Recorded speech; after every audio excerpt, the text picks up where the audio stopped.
If you don't remember what happened last season on Fuller House, it probably means that you didn't watch it and you live a much happier life than I do. DJ chose her co-worker Matt over her stalker ex-boyfriend Steve, even though at the end of the episode it seemed to hint that she actually wanted Steve because apparently DJ is a fucking idiot. The reason she didn't choose Steve should have been that, he's a stalker, but instead it was the fact that he's currently engaged to someone named CJ, because her name is kinda like DJ. That's normal! On the plus side, my dread going into this was softened a little bit because I originally heard that season 3 was gonna be a full 18 episodes as opposed to 13. I guess they figured that releasing 18 episodes at once would somehow break the Geneva Convention, so instead we're getting 9 episodes now and the remaining 9 episodes in December. Thank Christ. Don't get me wrong, it's still gonna be a long day, but thank Christ it's shorter. The episode starts with annoying kid Max leading a musical number about summertime. So 9 episodes or 18 episodes, it still seems like this is breaking some kind of torture law. And the balls of this song to include the phrase, "It's never going to end." It wants you to know within the first few seconds that by episode 3, you're gonna be tying yourself a noose. Kimmy Gibbler is still Team Steve, because of course she is. Kimmy Gibbler always seemed to be the face of stability. The girls see Kimmy's boyfriend Fernando give another girl a hug, which makes them think that he's cheating on Kimmy, but in actuality, he was just talking to a realtor. Good job, Fuller House. I as well have seen the Friends episode, where they thought Chandler was cheating on Monica, but it turned out he was with a realtor. The girls still call themselves the She-Wolf Pack. I bet it's because they're Nazis. DJ gets an Uber, and not only is Stephanie the driver, but she's also using DJ's car, and this is a shock to both of them. If only Uber had a way of letting people know the details of the car, driver, and passenger. So then DJ becomes Stephanie's life coach, which gets Stephanie's leg broken, and then leads them on a sing-along to I Get Knocked Down. I kinda miss the subtlety of that 80s show. But by the end of it, it was truly Stephanie that was the life coach all along. Meanwhile, Fernando wants to move his family out of the Tanner house, but Kimmy doesn't want to, and we're supposed to side with Kimmy, because, you know, mooching is fun. I understand that she has money problems. I mean, it's not like she dresses up as a geisha to perform a mock wedding ceremony, and then turn the Tanner's kitchen into a hibachi grill in this very same episode. But this is the same universe where annoying Max can afford a giant inflatable water slide. It's the 4th of July episode, and it makes just as much sense now as it did in season 1 to have a holiday-themed episode in a show that you're supposed to binge watch. But it does give an excuse for Bob Saget to come back, and the other characters give him shit for saying a pun, which is kinda like the pot calling the kettle a shit-for-brains bottom-of-the-barrel sitcom. Max even tries lecturing him on comedy, which is like getting a lecture on quiet time by a kazoo being blown into a megaphone. Yeah, sure, there's a pie-eating contest in this episode, which does lead to a pie fight, but all of that is just set up to finding out that Danny Tanner is getting a divorce from his new wife. Oh my god, I completely forgot he was even remarried.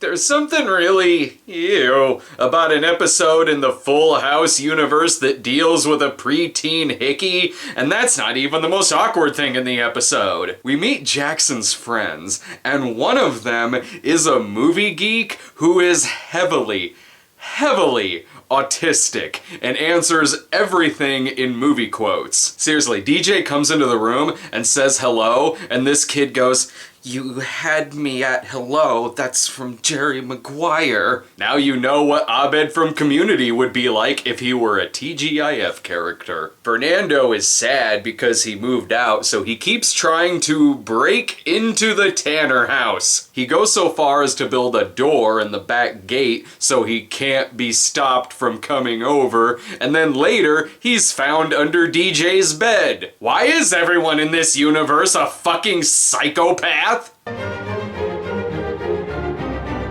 This is an important milestone in Full House lore. We get to see the inside of the Gibbler house, and it raises more questions than it answers. For instance, it seems to imply that Kimmy was raised by circus clowns who kidnapped and ate children, and now their ghosts haunt the house. Uncle Jesse has trouble babysitting the kids and their stupid jokes. Max builds a wall of giant Legos around Jackson's bed and then tells him, "I wanted to make my room great again." Oh, can't wait for the pussy grabbing joke. When the best jokes are Jesse with the Rachel haircut and Kimmy Gibbler farting, maybe IGN was right to give this a 7 out of 10 and to say it's getting better with age. Yeah, no, this show isn't wine, it's milk that was already spoiled.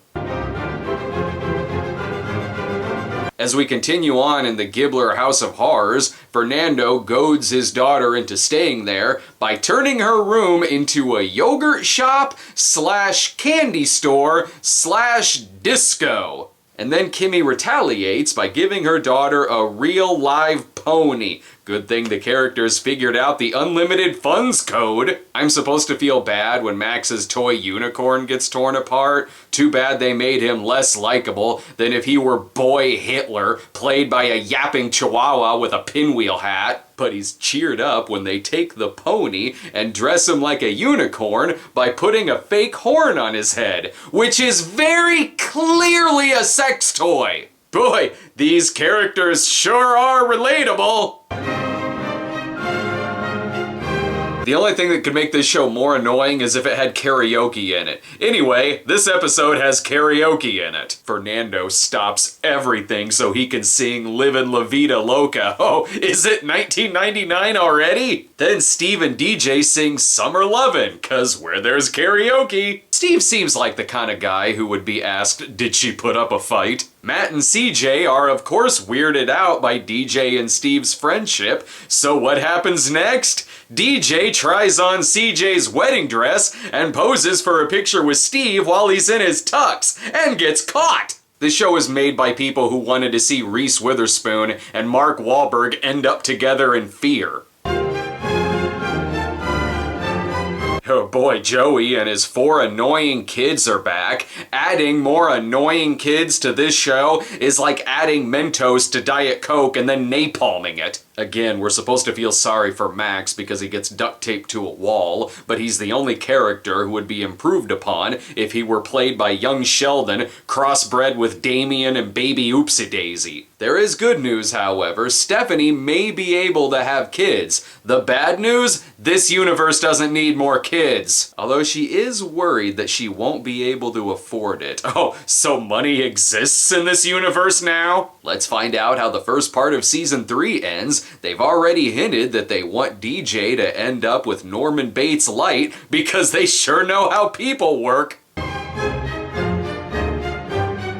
It ends just the way you'd think it would, with a 24 parody on an airplane where DJ accidentally tells Steve that she has feelings for him. I'm being serious. I'm also being serious when I say that Matt and DJ's relationship was almost ruined by a BuzzFeed quiz. Here's a quiz. Did Matt spend Season 1 stalking them and acting like an unstable lunatic? No? Well, Matt wins! For a show that's all about giving out lessons, it sure hands out some shitty ones. However, I'm still glad that I could chill out until December before watching the remaining 9 episodes. I hate Fuller House more than I hate most diseases. Oh, I'm sorry, I mean award-winning Fuller House, as it's won awards from the Kids' Choice Awards, the Teen Choice Awards, and the People's Choice Awards, proving that stupid doesn't have an age limit. See you in December! For those asking, it's a Return to Boggy Creek poster.